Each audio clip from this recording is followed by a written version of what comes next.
Hello, welcome to another video. This is day 7, I believe. So it's really hot in here, sweating. Probably got another heat wave coming. Alright, I think we're in the middle of a heat wave. Alright, so today I'm going to talk about some advice for programmers, for beginner programmers, for self-taught programmers. Because I started about 2 years ago and I was watching some videos, like advice to give to my former self and stuff like that, right? Because you learn, you make mistakes, and there's a concept of the bridge builder, right? You want to make the life easier for people who are coming after you. And I think a lot of the advice is pretty generic and pretty much the same. And honestly, I agree with it. I don't know if I have anything original to say. I'll be saying it, so it's someone else telling you, but it's all true, whatever they said. I don't even remember what they said. I'm just assuming that what I'm about to tell you is uh basically the same thing. You can just throw it in with all the other, what I wish I learned as a programmer, video stuff, whatever. So, let's see. I'm gonna start with don't give up. Don't freaking give up. And this is one of those funny sayings like there's this subreddit called uh Thanks I'm Cured, and it's a really funny one. And it's basically just a bunch of like people saying these like quotes, and it's like, "Oh, don't give up. Oh, I should have thought of that. Thanks. Cool. Now I'm not going to give up." And but, of course, all of those like cheesy lines and like anything that's like cheesy, the reason why it's cheesy is because it's true and they're so overly spoken that people are like, "Oh, I don't need to know that. That's like cheesy." But, they miss the point that like it's literally true. That this it's just like a truism. Like if you want to succeed in programming, you can't give up. And what is this supposed to say to someone who feels like they're having a hard time learning programming? They're like, they see don't give up. What kind of message is that supposed to send to them? It's supposed to send reassurance that if they continue, they will succeed. And that is also kind of like a truism. Unless you literally die before you finish your project, then you've like failed. But as long as you keep on doing it, then you will succeed. And, sometimes you can get wrapped up in like the most efficient way to do it, or you want to do it in this certain way or whatever. At the end of the day, you need to get it to work. And if it took a very long time to do that, then that's the amount of time that it took. And so, but my first advice is don't give up. The second advice is don't your results. Measure the time, measure the time that you put in. Because especially when you start programming, if you are very results oriented, you're going to have a super bad time because your results are not going to be what you want them to be.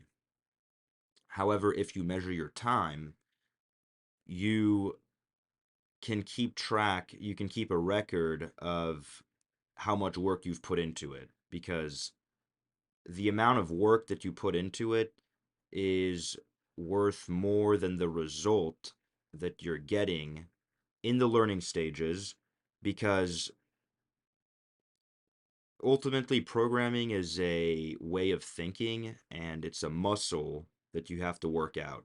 And so if you're getting a bunch of results quickly and you're brand new, that's awesome.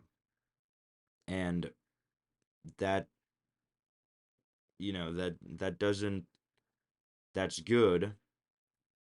And but after 6 months, someone who's accomplished a lot versus someone who hasn't gotten a lot of results, if they both started programming at the same time, in 6 months I think that they should both have an equal amount of time put into programming. So the guy who gets more results is going to have way more results to show for it.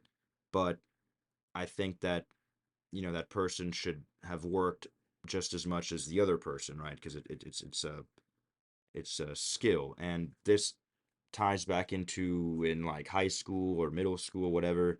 There's those people who don't put any time into studying and they get good grades anyways. And then, they grow up and things get a little more complicated because they've never built a work ethic. Everything just came to them very naturally and quickly. And so that's why I caution measuring your results rather than measuring your time, because later down the road when things do get hard, the person who spent a lot of time getting little results is gonna have a better mindset and is gonna, already be familiar with, oh my God, I have this big project and it's taking forever and I suck, but I'm gonna get through it. They're gonna have a better experience than someone who has put in less time and has gotten more results prior.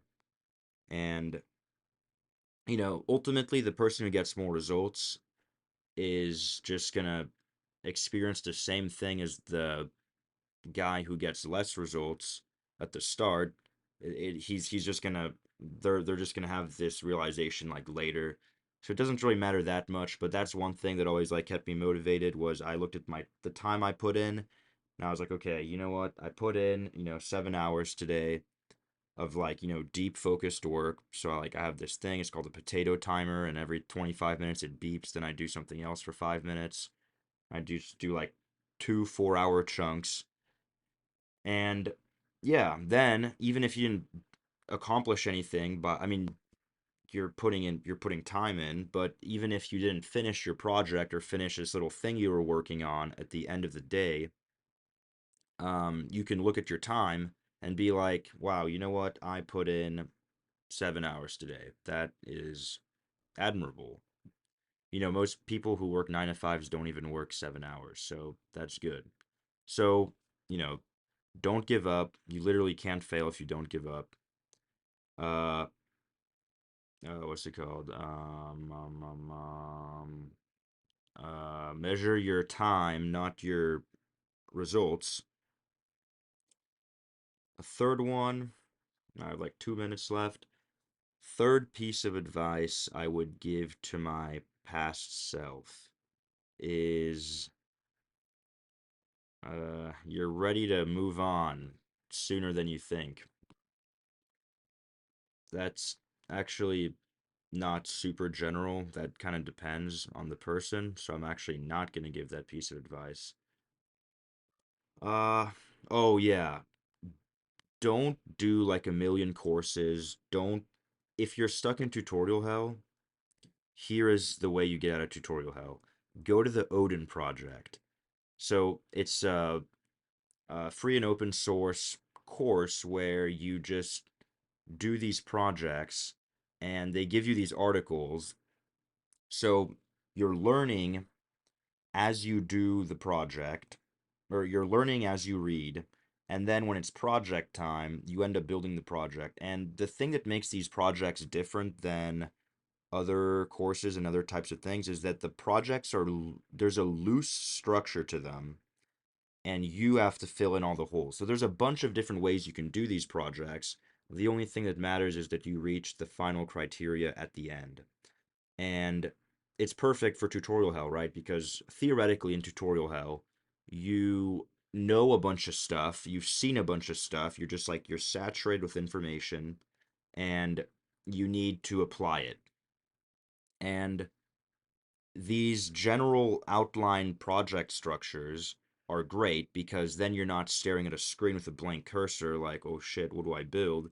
You are like, oh, okay, I need to build this thing. Okay, wow, it's pretty sandboxy. Okay, and then you can start messing around. And as you get stuck, everything you need is within the articles they give you prior before the project. And the projects, I mean, at the end of the Odin project, you're building a Netflix clone. So this is more like developer related, not like Web3 or crypto developer stuff, but I had to learn all this before I did any development in Web3 because you still need your front end and stuff. So yeah, you have a build a freaking Netflix clone. There's one where you build a calculator, so you have your logics. There's like the UI parts. You're doing HTML and CSS to build your calculator, and then you have all the JavaScript running in the back end, doing or not in the back end, but you have that doing the logic. And then there's like an etch and sketch, so it's like one of the things where you can like draw on it. So you make a grid, and then you do stuff with that. Halfway through the course, you learn React, which was like freaking amazing. My learning because I was so annoyed with like manually making all of these things in like HTML and CSS. I literally built my own version. It's like a really shitty version, but I basically just built React in my project so I could like just generate these like components that are the same thing over and over again. And then right after that, I actually learned React, and I was like, oh my God, this is like exactly what I wanted because I didn't know React existed, or I knew it existed, but I didn't know what it did. Um, and yeah, this like personal version of React that I built that was super shitty. My friend helped me out with that. I did not a genius. That would, you know, um, so you learn React halfway through, and then there's like more stuff, and it's really good. That was the final stop. After I did the Odin project, I only did like half of it, and then I just moved on to Solidity and Web3 development. I That was my last stop. I never went back to any learning Web2 stuff after the Odin project. So if you're stuck in tutorial hell, Odin project out.